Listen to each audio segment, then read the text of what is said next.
You hear it the first morning. A small sound, barely there, almost nothing, just a faint ticking when the engine turns over, like something tapping lightly against metal somewhere deep inside. You sit in the driver's seat and tilt your head. You listen for a few seconds. Then you shake it off, pull out of the driveway, and tell yourself, cars always make small sounds. All of them do. That is completely normal. You were probably imagining it anyway. That was your first mistake. You saved for 4 years to buy this car. Not just any car. This specific one. You had a photo of it saved on your phone for years before you could actually afford it.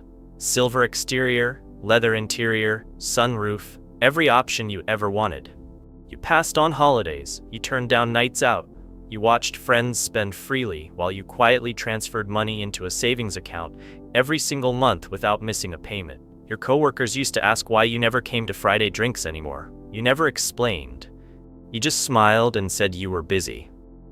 Then the day finally came. You stood in that showroom and signed your name on those papers, and the salesperson shook your hand like you had just completed something significant.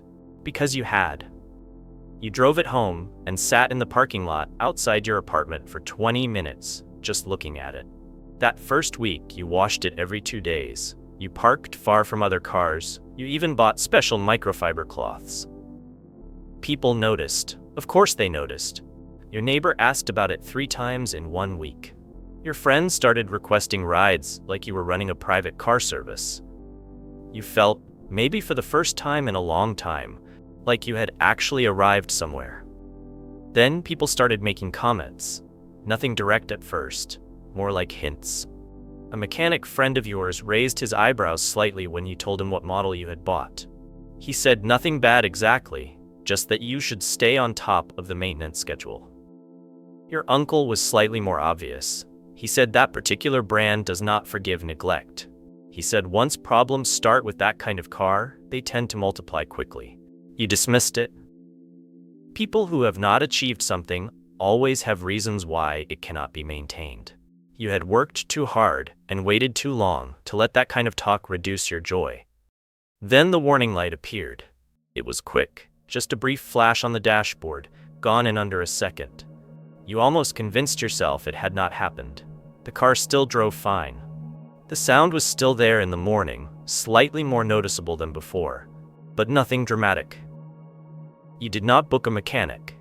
You told yourself you would handle it next month when things were less busy at work. The sound grew louder by the 3rd week. The car also started feeling slightly different under acceleration. Not dramatically, just a hint of something off. But it still started every morning. It still got you where you needed to go, so you kept going. A month later, you noticed the fuel consumption was wrong. You were filling up more frequently than the specs said you should.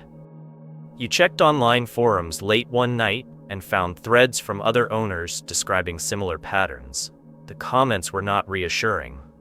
Then the gear changes started feeling rough, a slight hesitation between 2nd and 3rd that made you grip the steering wheel a little tighter each time. The air conditioning started blowing warm air on hot afternoons for no reason. You stopped turning the music up loud because you were listening. Always listening. Every sound the car made was now data you were trying to interpret. You were no longer driving your dream. You were monitoring it, studying it, waiting for the next symptom, like a doctor who already suspects the diagnosis but is hoping to be wrong. Then one Tuesday, it just stopped. Not on a quiet side street, in the middle of traffic during the afternoon. No dramatic warning this time, no sputtering, no buildup. Just silence where the engine should have been. You turned the key. Nothing. You tried again. Nothing. Cars behind you began honking. You sat there, hands on the steering wheel, staring at the dashboard like looking at it long enough would restart something. It did not. You called a tow truck.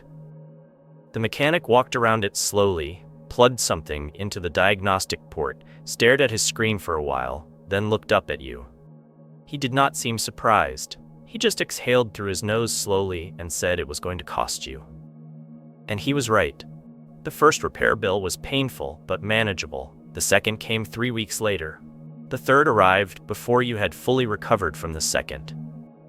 Each time you handed over money, a small part of the feeling you originally had about the car disappeared. The thing that was supposed to represent your discipline and your years of sacrifice was now consuming those exact same things. You started taking public transport some mornings without telling anyone why. You stopped answering when friends asked about the car. You avoided conversations about vehicles entirely because every single one reminded you that you were now funding a machine that had stopped giving you anything in return. You still have it parked outside. You look at it sometimes when you leave the building in the morning.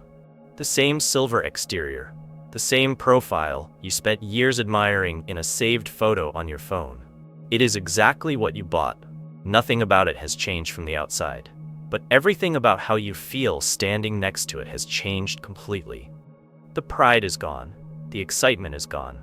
What replaced them is a tired kind of awareness. The understanding that wanting something badly enough to sacrifice for it does not guarantee that thing will hold its value once you finally have it. You learn something though, even if you paid too much for the lesson.